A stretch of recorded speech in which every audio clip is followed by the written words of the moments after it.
Si tienes unas cebollas en casa, estás a un paso de preparar un festín de invierno. Llevamos varias semanas de frío y heladas en el pueblo, tanto frío que esta noche, a 6 bajo cero, se ha reventado una tubería de casa por el hielo y me he quedado sin agua corriente. Y lo que más apetece en estos días son unas buenas comidas que te levanten el ánimo a base de sabor puro. Vamos a usar la sabiduría de nuestros abuelos. ¡Qué cremón! Con 3 recetas de supervivencia con las que se os caerá la baba. Una sopa de cebolla que resucita a un muerto, chistorra navarra, hecha a mano, pura energía. Y de postre, una receta de invierno muy antigua, casi olvidada. Platos baratos, simples e infalibles contra el frío. Con estas heladas a primera hora de la mañana la casa está fresca, 5 grados es lo que marca el termómetro. Por lo tanto, hoy la estufa de hierro fundido va a tener doble trabajo, calentar la casa y servir de fogón. Mientras espero a que el hierro coja temperatura, miro esta cebolla y entiendo a nuestros antepasados. Para ellos el invierno no era una estación, era una amenaza. Sin supermercados sobrevivir dependía de lo que aguantase tu despensa. Y con la cebolla pasaba algo interesante. Su piel dura y gruesa permitía resistir meses en la oscuridad sin pudrirse. Este mismo ingrediente era lo único que separaba una comida miserable de un banquete. Es el combustible de la cocina, un potenciador natural que te engaña el estómago y te devuelve el alma al cuerpo. Para mí tiene la capacidad de transformar la escasez en abundancia. Hoy vamos a seguir una receta adaptada del siglo XVIII, sacada de The English Art of Cookery, o mejor dicho, de cuando los ingleses cocinaban bien. Lo primero es lo primero, trabajar con las cebollas. Las queremos en juliana, tampoco extremadamente finas. Estoy haciendo solo 2 raciones, así que divido las cantidades de la receta original entre 3. Por lo tanto, he cogido 4 cebollas. Mirad el trozamen de mantequilla que estoy poniendo. Aquí irán unos 100 gramos a ojo. Es mucho, sí, pero pensad en el aporte nutricional y calórico que supone en invierno. Además de cómo va a elevar el sabor de este plato. Una delicia. Buscamos que se tueste muy ligeramente y en este punto echamos las cebollas y empezamos a caramelizar a fuego medio alto. Salpimentamos al gusto. Cuidado aquí porque la caramelización concentra mucho sabor y con la cebolla no tengas miedo de que se vuelvan marrones y se doren. Eso es lo que buscamos. Ahí está el sabor. Es un proceso que lleva tiempo. A mí me gusta empezar a fuego alto y luego tenerlo un buen rato a baja temperatura. ¿Recordáis mi olla de hierro fundido que llevo un tiempo calentando? Está lista. Echo la cebolla a medio caramelizar ahí dentro y devuelvo a la estufa. La olla, al tener 3 patas, no entra en contacto directo con el metal y esto me ayuda a controlar la temperatura cuando busco cocinar a fuego lento. Es una maravilla.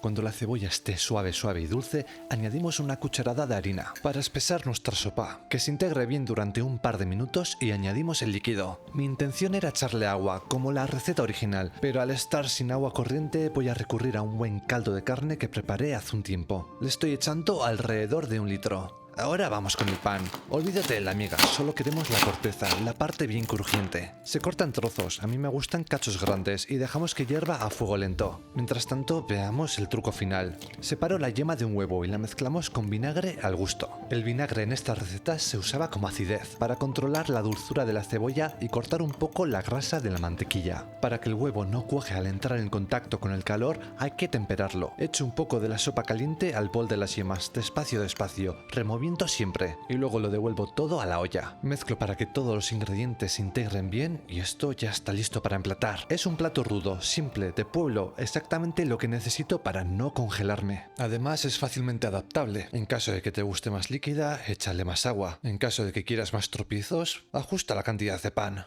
Creo que ya sabéis que me muero de ganas de probar esta sopa de cebolla hecha a la antigua a usanza con igual hasta demasiada mantequilla, pero el pan tiene una pinta espectacular y la cebolla también. Y aunque haga frío, yo creo que esto me va a calentar perfectamente. ¡Qué cremón! ¡Bah! Espera, dejarme disfrutar un poco más antes de comentar. ¡Ay, apaga y vámonos! A ver, la cebolla es un potenciador de sabor altísimo.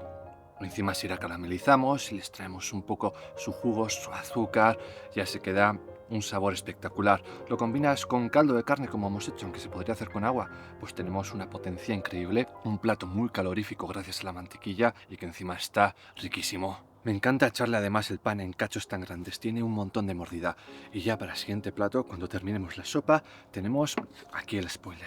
Algo que me moría ganas de probar a hacer. No lo he visto en ningún sitio. En YouTube no hay casi ninguna receta en internet que explique cómo hacerlo. Chistorrica, chistorra navarra casera, hecha completamente a mano. Aún no lo he probado, no sé qué tal ha quedado. Puede ser un auténtico desastre, pero no creo que haya vasco navarro que no haya probado la chistorra. No sé qué tal común será en otras regiones, pero veamos cómo se hace y probémosla.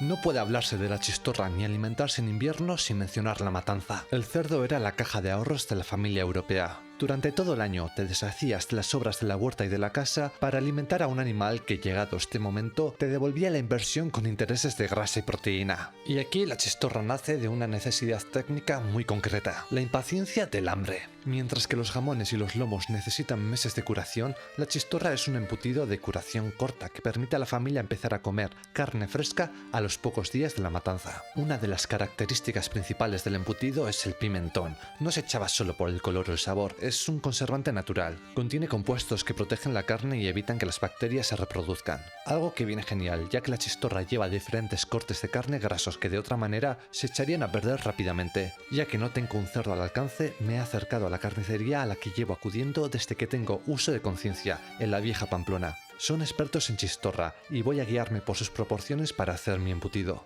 Aquí van casi 900 gramos. De cabezada le hemos echado 300 gramos. Panceta fresca sería 330. Y de papada, un cuarto. Perfecto. Como veis, la picada de la carne no es muy fina. Lo importante, lo que la va a diferenciar de otros embutidos, va a ser el especiado que le demos y el corto tiempo de curado, si se puede llamar así. Con la cantidad de especias de qué poner, he ido un poco a la aventura, ya que en internet hay muy pocas recetas y he tenido que sacar mis propias proporciones. Para estos 880 gramos de carne, ahí van 17 gramos de sal, 21 gramos de ajo deshidratado. Tradicionalmente también se ponían crudo, y 24 gramos de pimentón, la mitad dulce y la otra mitad picante. Amasamos ahora todo en un bowl, dejando que la carne se impregne bien de todos los aromas y cuando no haya rastro de carne sin especias, dejamos reposar. A la nevera que va durante 24 horas. Pasado un día aún estamos a tiempo de rectificar los ingredientes. Tenemos que probar la zorza, vaya el picadillo ya especiado para ver si le falta algo. Antiguamente también se probaba en crudo, pero para asegurar el resultado prefiero darle una pasada rápida por la sartén. Y oye, parece que he acertado con las proporciones, huele y sabe bien,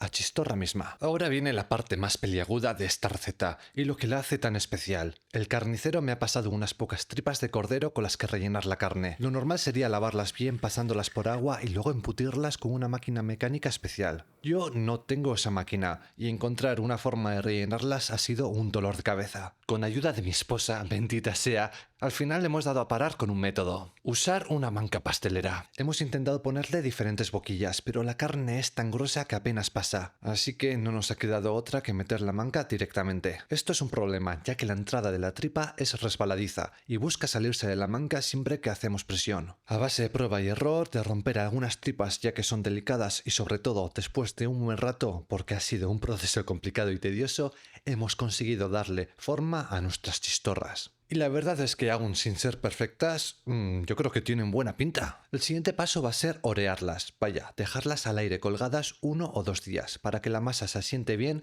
y el sabor termine de formarse.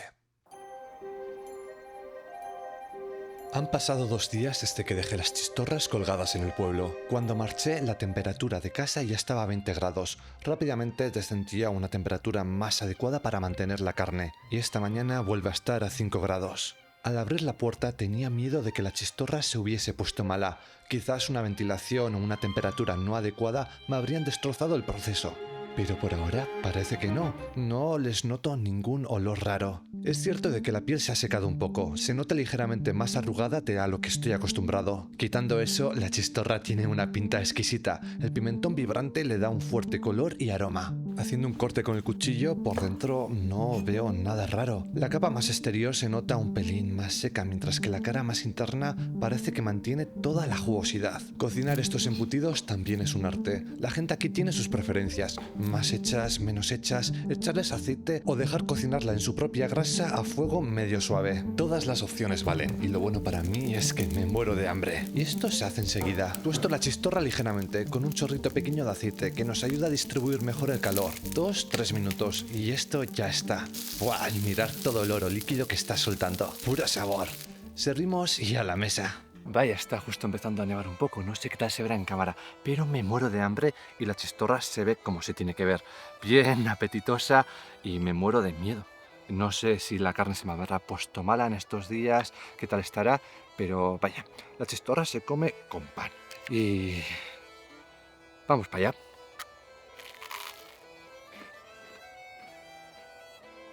No la he cagado, qué bien.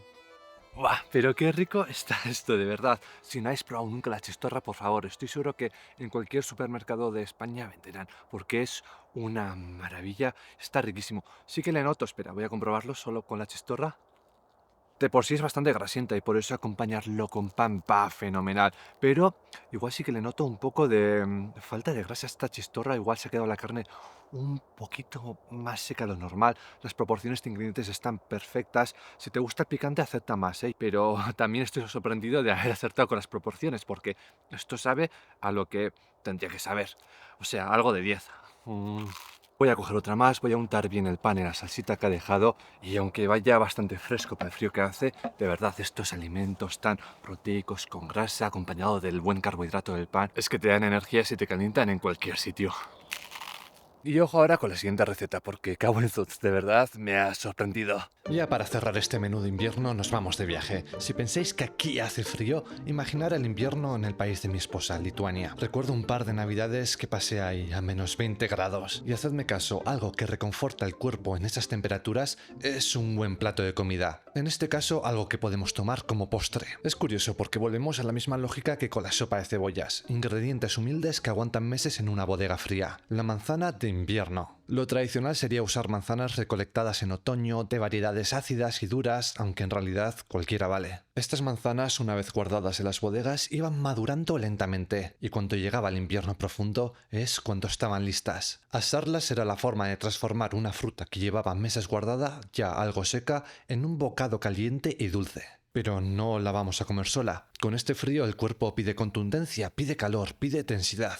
Así que vamos a hacer lo que hacían las abuelas en el Báltico, convertirlas en pequeños hornos comestibles rellenas de nutrientes. La preparación es muy sencilla. Cogemos las manzanas y les hacemos un corte con el cuchillo quitándoles la tapa superior. Ahora vamos a vaciarlas con cuidado. Con una cuchara la tarea se hace rápidamente. Fíjate, eso sí, en no romper la piel ni salirte mucho del contorno que estás cavando. Si nos acercamos mucho al borde, la manzana se puede partir en el horno. Vacía tanto como quieras, dependiendo de la cantidad de relleno que quieras poner. Lo único, asegúrate de retirar bien las semillas de la manzana. Se harían desagradables en la boca. La receta original usa requesón como relleno, un tipo de queso fresco granulado. Según me comenta mi esposa, el típico de ahí tiene una consistencia algo más cremosa que el de muchos requesones que compramos aquí, pero el sabor es parecido. Yo he cogido 200 gramos y esto me va a dar para rellenar 4 manzanas. Ya para terminar de darle un extra sabor, mezclamos el queso con una cucharadita de miel, un poco de ralladura de limón y canela al gusto. Ups, se me ha ido. Integramos bien todos los ingredientes y rellenamos las manzanas.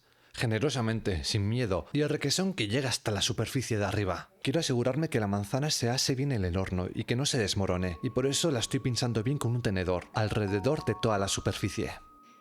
Ahora para el horno que van, ya precalentado a 180 grados. Ásalas hasta que el tenedor entre suavemente en la manzana, suele tardar unos 25 minutos. En ese momento, retiramos.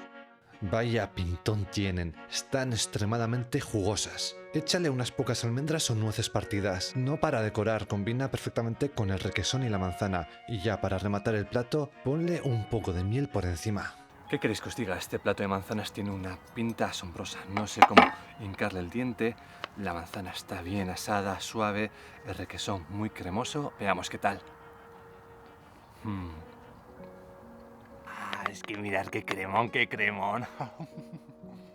Ay, soy feliz haciendo estos vídeos, sinceramente. Creo que casi cualquier fruto seco iría bien con la cremosidad del requesón, pero combinado con el dulzor de la manzana, lo bien asada que está, su misma cremosidad también, ojo, es un plato muy bueno. Probar esto en casa, por favor, probarlo. Qué bien entran estos platos en estos días frescos de invierno tan sobrios, te animan, esto te levanta el espíritu, el ánimo y cualquier cosa. Bueno, voy para adentro que mi esposa se está muriendo de ganas de probarlo. Y esto ha sido todo, 3 comidas que calientan cualquier estómago y sobre todo animan y generan disfrute en estos días fríos. Aquí en los laterales os estarán saliendo ciertos vídeos recomendados, a los cuales os sugiero que hagáis clic. Ya como siempre digo, eskerrik asko eta hurrengo arte. Nos vemos en el próximo vídeo. Aio!